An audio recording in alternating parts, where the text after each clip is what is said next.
"Be prepared" served as the Boy Scouts' motto. Their code mandated traits like trustworthiness, loyalty, helpfulness, friendliness, courtesy, kindness, obedience, cheerfulness, thriftiness, bravery, cleanliness, and reverence. Strangely, naivety, stupidity, idiocy, and trust seemed part of the package. Nick had no other solutions. He rarely snooped on his wife's iPhone, a fact she knew, so she skipped extra security. Being a Boy Scout, he valued honesty and respected privacy. However, with his wife's upcoming trip, Nick struggled to recall her hotel's name, hoping to dodge a potential argument about his forgetfulness, a recurring issue lately. Their imminent separation, the longest since their wedding 5 years ago, prompted Nick's thoughts of romantic gestures like sending flowers. Yet, Paris, the city of love, held a bitter irony. He wouldn't be her love interest there. Dwayne, her trip companion, would. Using their wedding date as the passcode, Nick found himself perusing work-safe emails exchanged between his wife and Dwayne, detailing romantic plans in Paris. Equally surprising as the affair itself was the use of work emails by Nick's wife Linda and her lover Dwayne, both legal professionals. They, like Nick, should have known better. Linda was a lawyer, and Dwayne worked as a paralegal at her firm. Their shared experience in document handling and litigation exposed them to countless emails, often uncovering affairs. Lawyers would then assess if these were pertinent and how to minimize damage. Nick hadn't paid much attention to Linda's trip details or the hotel's name due to a troubling feeling. His legal experience sharpened his intuition and listening skills. Something felt off when Linda mentioned the trip initially, describing it as a mundane arbitration case that would leave no time for sightseeing without meeting Nick's gaze. Her casual demeanor contrasted with their shared dream of visiting Paris. Nick discovered her response to be odd, catching him off guard with the worst-case scenario he hadn't foreseen. An email subject line struck him deeply. "Why don't you just lose the Boy Scout so we can spend more time together and not worry?" This was Dwayne's recent message, countered by Linda's unsettling assurance. "I feel safe with him." Nick, feeling a mix of betrayal and arousal, typed out his response, followed by a smiley face emoji. Unsure of his next move, he opted to print the email using the Wi-Fi printer in the basement, viewing it as a precautionary step. Given his experience as a seasoned lawyer, his primary concern was to preserve evidence by printing and stashing the email in his computer bag. Taking a moment to think, Nick devised a plan. He saw it as a win-win situation. He contemplated feigning a romantic gesture toward Linda, only to abruptly collide his face with one of the trees in the woods behind their house. Conversely, Dwayne, he reckoned, would show less mercy in a similar situation. Nick needed to strategize carefully. It was his capacity for strategic thinking that defined him as a lawyer. Paid for his intellect, not his physical prowess, Nick had to act swiftly, knowing Linda would soon return from her run. But before delving into deep thought, he had tasks to complete, finishing an assignment and securing a hotel booking, though not for sending flowers. He wasn't sure why he needed the hotel information, but he felt a sense of purpose in obtaining it. He located La Clef Tourfel, near the Trocadero, a short walk from the International Chamber of Commerce, where Linda and Dwayne would be involved in their arbitration case. During the lovers' anticipated breaks from their hotel trysts, Nick hurriedly researched Virginia's divorce laws, drawing from his memories of the bar exam 5 years prior. Infidelity, he recalled, was grounds for divorce and could impact alimony and property division. Yet, there were defenses against infidelity charges, such as reconciliation. He needed to vacate the house swiftly, avoiding confrontation for now. His intention was to stun Linda into disbelief, employing a strategic approach akin to shock and awe to terminate the marriage. Lies would be necessary, despite their inconsistency with Scout law. This was war. As Winston Churchill famously said, "In war, truth is so precious that it must be accompanied by a bodyguard of lies." Nick saw his lies as serving a greater purpose now, unbound by oath. Returning to the bedroom, Nick swiftly packed his belongings, placing the suitcases by the front door. He then gathered essential documents: bank statements, credit card statements, retirement accounts, car paperwork, pay stubs, mortgage statements, and Linda's latest student loan balance. Upon hearing Linda in the kitchen upon her return from her run, Nick put on a concerned expression as he ascended from his basement office. Seeing her drinking Gatorade with her brown hair tied back, he couldn't deny her attractiveness, though he found her actions despicable. Nick came to the realization that love was no longer alive. He conveyed his plans to go to Paris with a somber smile. Linda's reaction was immediate, her complexion turning pale, her blue eyes losing their usual vibrancy. She questioned him about the destination, her initial shock fading quickly. Nick explained that Sven had called, informing him of the need to prepare a witness for his insurance case. He mentioned the judge's frustration over a lost motion to compel, which had disrupted the court schedule.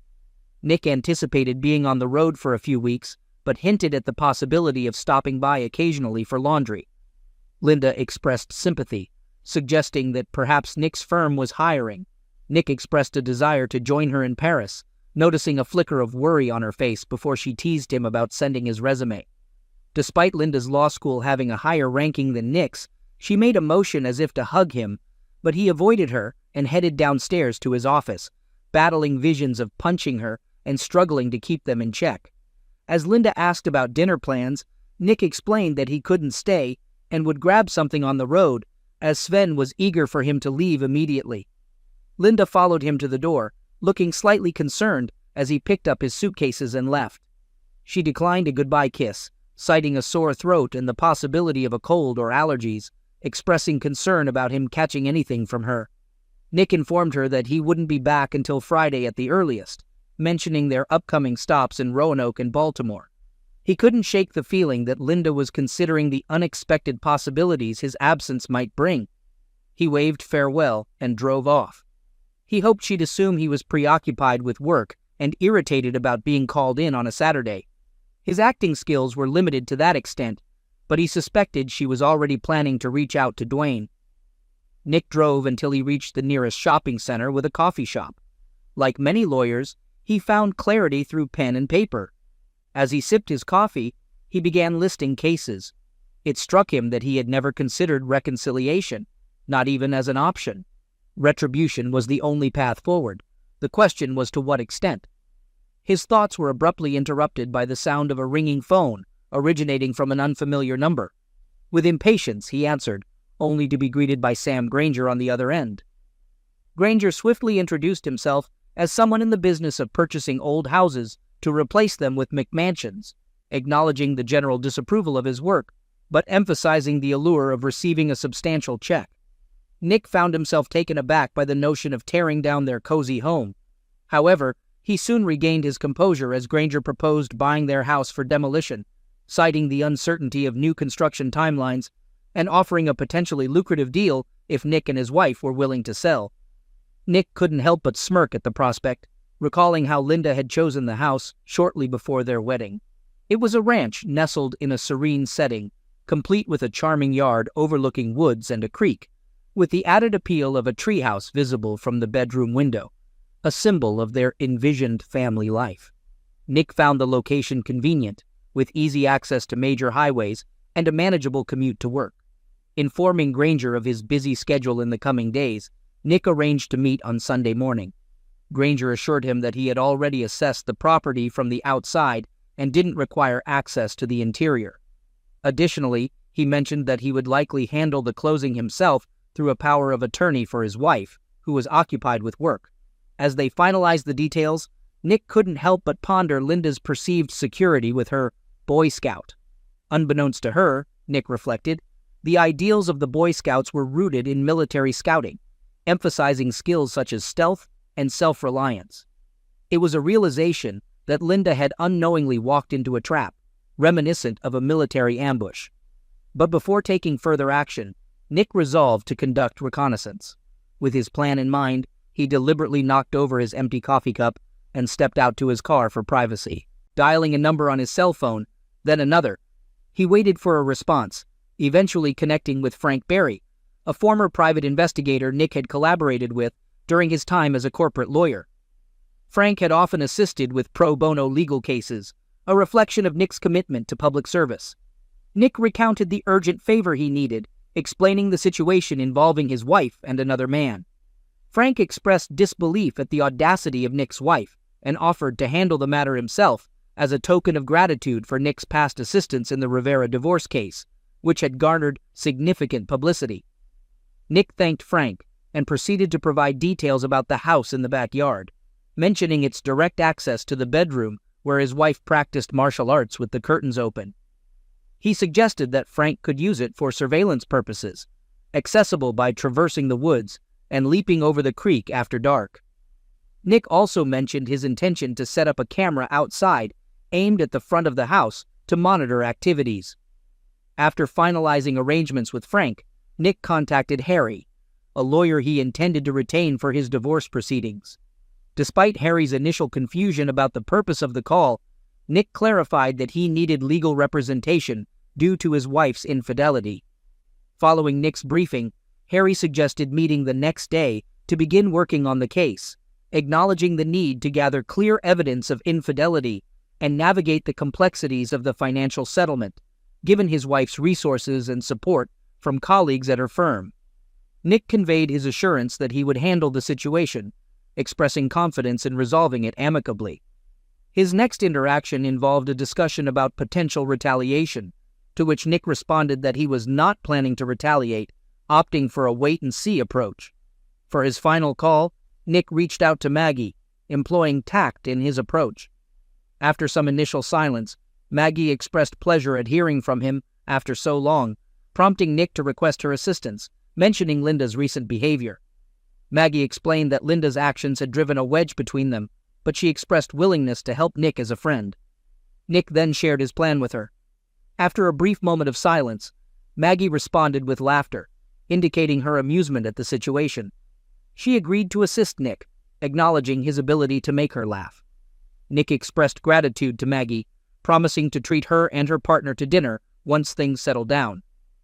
Maggie accepted the invitation, confirming it as a date. Needing seclusion to strategize, Nick found lodging at an extended stay hotel outside Fairfax's Beltway, far from their usual haunts. Settling in, he ventured out for sustenance. Although not hungry, he knew he needed food to counter the drinks he intended to consume. The nearby restaurant, El Mariachi, sufficed, despite the complimentary chips and cheese likely causing discomfort. Seated in a booth, he noticed the bartender's gaze but pushed aside the thought, preoccupied with his concerns. Noticing pupusas on the menu hinted at the restaurant's Central American influence, masquerading as Mexican. Unfazed, Nick ordered tequila, anticipating a brutal hangover the next day as part of the ordeal. The waitress returned with top-shelf tequila and a glass, gesturing toward the bartender, who acknowledged him. Pouring himself a generous serving, Nick recalled the bartender from Rivera's legal proceedings, always sitting alone in the last row. Dining in silence, he made notes and drank tequila. After clearing his plates, he visited the break room, feeling the surroundings sway like a ship. Returning to the booth, he found the bartender occupying the opposite bench, awaiting him. The bartender greeted Nick warmly, expressing gratitude for Nick's assistance in helping his cousin escape an abusive marriage. Despite Nick's attempt to downplay his involvement, the bartender continued, mentioning that his cousin's abusive husband had been severely injured in jail, potentially facing permanent damage. Nick was taken aback by the news, feeling a chill run down his spine as the bartender relayed the information with a slight smile. Nick replied that he hadn't been aware of the extent of the husband's injuries, to which the bartender nonchalantly remarked that it was yesterday's news. Curious about Nick's presence alone on a Saturday night, the bartender inquired about his wife's whereabouts, noting Nick's marital status with a knowing smile. Nick realized that the bartender must have witnessed an unexpected encounter between him and Linda at a hearing, followed by a kiss. Admitting to some marital issues, including Linda's potential infidelity, Nick saw no reason to conceal the truth. The bartender responded with a familiar smile, suggesting that while he might not be a lawyer, he understood the importance of keeping secrets and hinted at Nick's exposed notebook, containing incriminating details and a to-do list. Nick shrugged off the security lapse, noting that at least no client secrets had been compromised. The bartender questioned Nick about his desires aside from money, suggesting the possibility of seeking revenge.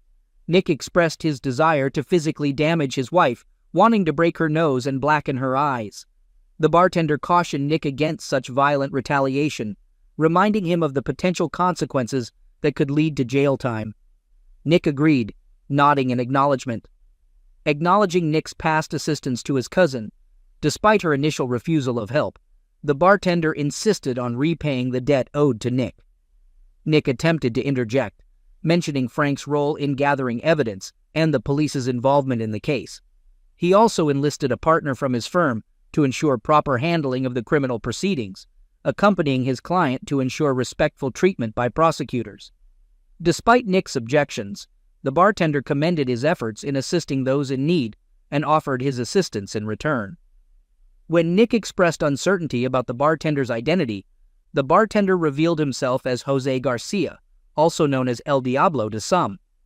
Nick jokingly asked if he had to sell his soul for a favor, to which El Diablo responded with a chuckle, stating it was merely professional courtesy. El Diablo then instructed Nick to provide his address, his wife's name, and her daily routine. He suggested getting a cell phone for easier communication and leaving a contact number at the bar. El Diablo advised Nick not to return to the bar, claiming it was for the best. Nick briefed El Diablo about hiring a private investigator, his intention to stay home until Linda's departure for France, and Linda's travel plans. El Diablo knew the location of the Paris hotel, but kept the method of obtaining the information vague. "Just one question, Senor Nick. Is there any chance of reconciliation, forgiveness, mercy? I don't want doubts later," El Diablo queried, his smile replaced by a serious expression. Nick met his gaze. Nick took a deep breath, reflecting on his emotions. The path ahead was clear. Trust and loyalty were fundamental to him, lacking in his marriage. Linda's actions had turned love into hate in his heart. While he might eventually become indifferent, that time had not yet arrived. "No," Nick affirmed. El Diablo visibly relaxed. "Okay, don't fret." When the waitress presented the bill, El Diablo dismissed her, but allowed Nick to tip generously. He also permitted Nick to take a bottle of tequila, advising him to use it carefully. Nick woke up Sunday morning without much of a hangover, arriving at Harry's law office at 10 to find Frank already there. Frank conveyed his findings, informing Nick that Linda was indeed with another man in their bed. He handed Nick a DVD containing evidence of their infidelity, cautioning against watching it. Harry expressed concern about Nick's decisions, but Nick requested a summary of the evidence. Frank recounted how he had observed Linda and the man, Dwayne Martin, engaging in coital activity in the treehouse as Nick had suggested. They had identified Dwayne Martin as Linda's partner and planned to draft a report and affidavit for Harry to file, expressing regret for the situation.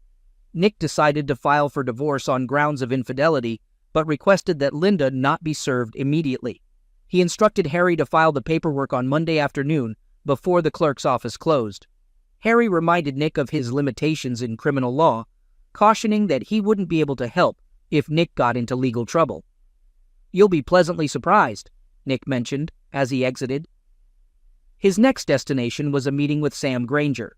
It turned out to be an exceptionally productive session where Nick discovered they could sell the house for over $100 more than the mortgage and without any commission to the real estate agent. Linda would be thrilled. Nick assured Sam that he'd have all the necessary paperwork ready to close the deal promptly. After leaving Sam's office, Nick checked his phone. No messages, no calls. She must still be occupied with Dwayne. Nick seized the opportunity to call his boss, Sven, urgently requesting 2 weeks of vacation or he'd resign. Sven, realizing Nick's pivotal role in the ongoing case, hastily agreed. Luckily, there was a lull in Sven's workload, allowing Nick some leeway. With the groundwork laid, Nick returned to the hotel to dive into the real work. By Monday evening, he was fully prepared. Throughout Sunday night and Monday, Linda left voice messages that he didn't respond to. He was conserving all his energy for Tuesday morning. Thanks to Frank's strategically placed camera outside the house, Nick knew Dwayne had spent Monday night there. Estimating Dwayne's departure for work around 8 a.m. and Linda's at 8:30 a.m., Nick planned his move. At 7 a.m., Nick entered through the front door, cheerfully announcing, "Honey, I'm home." He heard sharp footsteps upstairs, and then Linda came down the stairs in her robe, disheveled and shocked. Linda greeted Nick, attempting to sound cheerful, but appearing exhausted and panicked. Nick apologized for his unexpected return, attributing it to the nature of business trips. He ignored the wine glasses in the living room and headed straight to the dining room, where he began arranging papers on the table. Meanwhile, Linda, fearing Nick's discovery of Dwayne upstairs, hesitated before answering a knock at the door. Nick asked her to handle it as he continued with his task. To Linda's surprise, it was Maggie who entered and greeted them. Linda observed as Maggie joined them at the dining table and opened her briefcase. Nick explained that he had arranged for financial and medical preparations for Linda's upcoming overseas trip due to his busy schedule. He also mentioned securing a refinancing offer for their mortgage and apologized for the short notice. Linda relaxed upon realizing that Maggie was a notary. Commenting on Nick's preparedness, Linda joked about him being her Boy Scout, though her cautious demeanor remained. Nick handed her a pen, pointing out where to sign on the documents and encouraging her to take her time reading them. Expressing her trust in Nick, Linda swiftly signed all the documents before her. Nick hoped her trust was genuine as he handed each paper to Maggie for notarization. Maggie asked for Linda's photo ID, prompting Linda to retrieve her driver's license. Maggie photographed it and recorded the information in her notary journal, while Nick and Maggie exchanged glances, trying to suppress their amusement. Linda offered coffee, but both Nick and Maggie declined. As Maggie documented the notarized papers and Nick sorted them into folders, Linda glanced up, anticipating Nick's next move and planning hers. Once Maggie left, discreetly stowing her tools, she smiled at Nick when Linda wasn't looking. Nick gave Linda a reprieve, citing a need for a teleconference and retreating to his basement office. Linda's shoulders relaxed. For now, she'd have time to usher Dwayne out and erase any trace of his presence before Nick emerged from his sanctuary. Nick descended to maintain the illusion that Linda was still deceiving him. He feigned ignorance to Dwayne's footsteps and the garage door opening as Dwayne's car departed, but upon hearing the shower running in the master bath, Nick gathered his belongings, exited through the basement door, and drove away without a word to his unsuspecting wife. 2 hours later, after a hearty breakfast at the diner, Nick found himself in Harry's office. Harry looked shocked. Nick affirmed to Harry that his wife had signed the necessary forms consenting to the divorce petition and waiving service of court notices. He confirmed that the forms were properly notarized. Nick also stated that his wife had agreed to a property division agreement granting him all proceeds from the house sale, her cars, and jewelry, leaving him full discretion over her belongings, with both parties retaining their respective retirement accounts without any alimony from him. When questioned about his wife's financial situation, Nick responded that she earns more than him anyway. Harry reviewed the documents, noting that Nick's wife agreed to exit the marriage with minimal assets and significant debt. Nick confirmed the accuracy of the information, attributing it to his wife's generosity. Harry briefly scrutinized Nick before returning his attention to the papers on his desk. Nick further confirmed that his wife had signed an affidavit admitting to infidelity, acknowledging her lover's presence in the marital bedroom at the time of signing, and affirming the authenticity of email correspondence discussing their affair. Nick asserted that the documents spoke for themselves. Harry, initially appearing surprised, eventually smiled, recognizing Nick's respected reputation and their friendship from law school.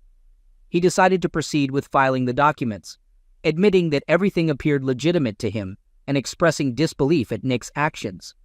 Nick expressed immense embarrassment to the judge, acknowledging that he had been consumed by his client's breach of trust. He mentioned that if anyone deserved disbarment, it would be himself. The judge then discussed with Nick whether the notary could confirm Linda's signature on the documents and if Linda scrutinized them. Nick affirmed that he was confident Linda had thoroughly assessed the documents due to her experience as a seasoned litigator. Harry indicated that he would file all the necessary documents that day, including Frank's affidavit and report, along with photos and a DVD. He mentioned his intention to keep the DVD out of the electronic file for the time being to avoid making headlines. Nick agreed, emphasizing the importance of keeping things quiet, especially with Linda's impending departure for Paris in just over 2 weeks. Harry asked Nick if he knew anyone at the county courthouse, mentioning Seth, a classmate from the following year, who was now clerking there to boost his resume. Harry suggested that Seth might expedite the legal process, but cautioned that if the judge demanded live testimony, the case could collapse. He noted that Linda would need to decide whether to contest fraud on the court once she understood the situation. Harry mentioned that if things soured, he might have to part ways with Nick's representation. Nick acknowledged Harry's points and agreed to discuss the matter further someday, but not at that moment. Frank couldn't determine if they met elsewhere during the week or at the office, but it wasn't at home. He promised to update Nick if anything changed. Nick made some discreet moves while Linda was away, returning to the house to collect necessary financial documents and signing a contract to sell the house to Sam Granger, with the sale scheduled for Linda's first week in France. During this time, Nick focused on self-care, hitting the gym, indulging in leisurely reading, and reflecting on the state of his life by age 30. Frank reported the following Saturday that Linda was back with Dwayne at the house. Nick thanked him for the update, expressing his indifference. He noted that once the house was sold, he would rather burn the sheets than sell them. By then, Nick had watched the video Frank had given him. Dwayne, a few years younger, was a gym enthusiast, constantly admiring himself in the mirror post-workout. Otherwise, he was unremarkable. Nick was in decent shape but lacked a chiseled physique. Linda evidently sought arm candy. Nick had no time for such superficiality. Before he knew it, Linda was off to Paris. A private investigator trailed her to the airport, confirming her departure for Europe. Nick then cleared out Linda's belongings, packed what he wanted, and had movers transport everything to a storage facility. Thanks to Sam Granger's adept selling skills, Nick easily offloaded the furniture. When the house was finally devoid of belongings, Nick did one final sweep before his last task.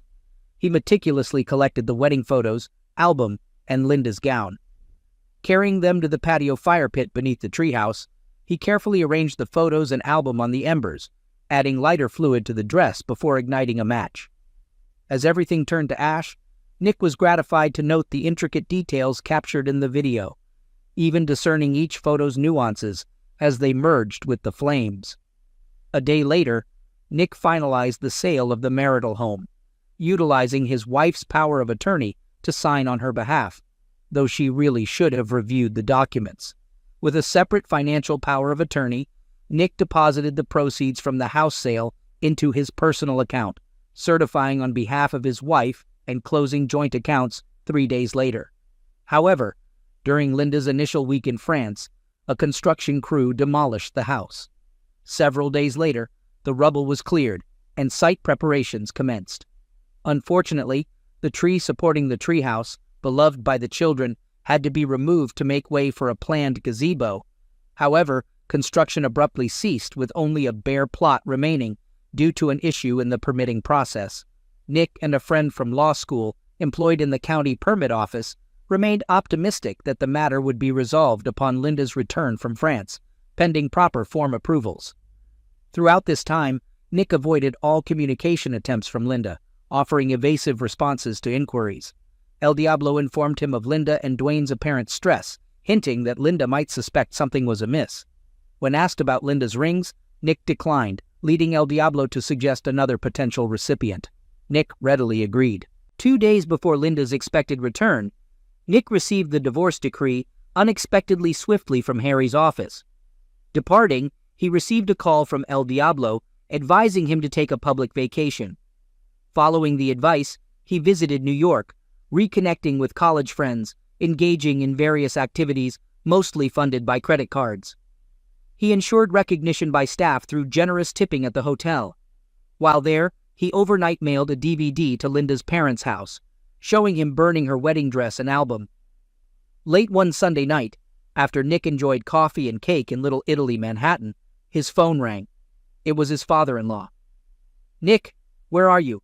"Linda's in the hospital. She's going crazy." "Yeah, what's wrong with her?" It was getting more and more interesting. "She returned from a business trip on Friday, but she and a colleague were apparently kidnapped at the airport. They were under medication and were only able to get out this morning. The co-worker was smacked nearly to pass away, and Linda..." "Here." Her father's voice trembled. Once upon a time, Nick might have sympathized what happened to Linda. When she woke up, she discovered she was covered head to toe in tattoos. Tattoos with horrible inscriptions, like that she was a strumpet and a loose woman. And as soon as she woke up and saw that, Some guy in a mask came in and punched her in the nose, breaking it, and then gave her 2 black eyes. Impressive, Nick thought. Really, it was the cherry on top of the ice cream. He would have been happy if Linda had realized that he had betrayed her in court, just as she had betrayed him in marriage. But this was just a rainbow pleasure of joy. It would be worth an immortal soul if he could give it away. "I'm sorry to hear that." Nick informed his father-in-law over the phone that he was out of town and inquired what he should do regarding Linda's situation. His father-in-law expressed surprise, reminding Nick that Linda was his wife. Nick then revealed that they were divorced as of last week and accused Linda of cheating on him with the man she was traveling with. Despite sensing his own cruelty, Nick offered to send his father-in-law a copy of the video as evidence. There was silence on the other end of the line, and Nick speculated if his father-in-law was in shock. Eventually, his father-in-law declared that they were done with Linda, indicating that Nick would have to take care of her. After a moment of shouting, his father-in-law hung up, leaving Nick to ponder their strained relationship. It occurred to Nick at that moment that the stress of city life had been too much lately. He sent Sven an email saying that Sven and the firm could go to hell respectfully, after all. A quick internet search revealed that there was an REI store in Soho, and Nick got himself some new hiking and camping gear. Linda had never liked camping, so this was a chance to reconnect with her. Scouting past the hotel was very accommodating and agreed to leave his luggage for a while for a reasonable fee. And Nick was on his way to the Adirondack Mountains to commune with nature until things calmed down. Luckily, he had his passport with him in case he had time to travel to Canada, and it turned out he did have time. For most of the next 8 weeks, he turned his phone off. At first, he thought some crazy woman had stolen his ex-wife's phone because there were dozens, if not hundreds, of messages that seemed to include frantic screaming and crying. He only listened to 1 or 2 and deleted the rest. Lots of crazy emails, too. Her account must have been hacked. How could he have taken the time to read all this? He hoped that whoever this crazy woman was, she would get the help she so desperately needed. 8 weeks later, Nick met Frank for a drink. Harry was there too. Harry informed Nick that he had terminated their relationship with their attorney after serving Nick with the divorce decree, notifying him by registered mail. Nick admitted that he hadn't checked his mail yet. Harry characterized the situation as a significant problem, while Frank likened it to a widespread disaster. Harry then requested Frank to begin discussing the matter. On Monday morning, Mrs. Buford, accompanied by her parents, went to the old homestead. They hadn't removed the outside camera in time. Upon seeing the vacant lot, she had a complete breakdown, falling to her knees, sobbing, and curling into a fetal position. Her tantrum escalated with kicking and screaming, similar to a child in a late-night mall. When the equipment crew arrived, she lost her temper again. The third outburst occurred when construction workers noticed the tattoos on her face, resulting in laughter. The quality of the work was such that the text was very visible on camera, including phrases like "strumpet" and "I love phallus," despite her raccoon eyes and duct-taped broken nose. Harry explained that, in the afternoon, Linda and a couple of lawyers from prominent firms entered his office without an appointment. After making them wait for 15 minutes, he made sure his Glock was loaded in his desk, taking advantage of Virginia laws.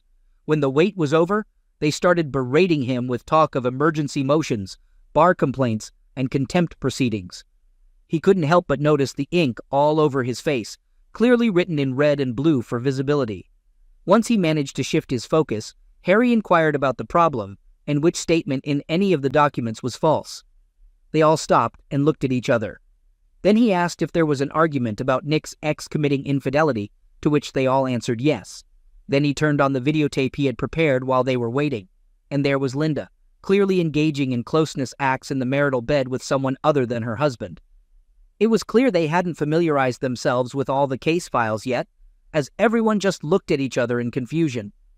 Harry recounted that Linda began yelling that Nick didn't give her a chance to explain, to which he responded by saying that Nick didn't care about the reason as long as it got done. Eventually, she came to her senses and started telling him that she never agreed to let Nick sell the house and that he burned her wedding dress, pictures, and album, claiming they were her personal property. Harry showed her copies of powers of attorney, one specifically for the sale of the house, and the property settlement agreement, which gave Nick discretion to dispose of her personal belongings, and told her she was lucky she still had her clothes. He then asked if she denied that her signature was on the documents, to which she replied that she did not, but claimed she never agreed to anything written in them.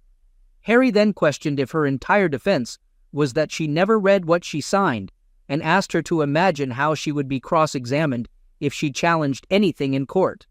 At that point, she fell silent. He also pointed to an affidavit she had signed, admitting her lover was upstairs at the moment she was signing, and asked if that was true. This caused her to lose consciousness. Despite his attempts to revive her, he eventually called emergency. She refused to go to the hospital with them, but started yelling about tattoos and her boyfriend getting torment. Harry assured her that Nick had nothing to do with it, as far as he knew, and that he was out of town anyway. Harry mentioned that Dwayne might have angered someone else's husband by sleeping with her, or another woman who thought Linda was attacking Dwayne. He informed Nick that he had told them they could discuss any criminal case they wanted to pursue with the Fairfax Police Department, and expressed regret for missing the altercation. Harry noted that things were improving and explained that they were still discussing filing a motion for reconsideration when he received an anonymous email with links to videotapes of Linda and Dwayne in Nick's bed, engaging in closeness acts in front of the Eiffel Tower. The email threatened to send the tapes to everyone Linda knows, claiming Nick was unaware and unable to prevent it. They asserted to be friends Nick had assisted, offering protection, but also threatening to expose the tapes unless Linda backed off. Nick claimed he was unaware of this. Harry mentioned that after that revelation, the individuals left without further contact, and nothing occurred at the courthouse.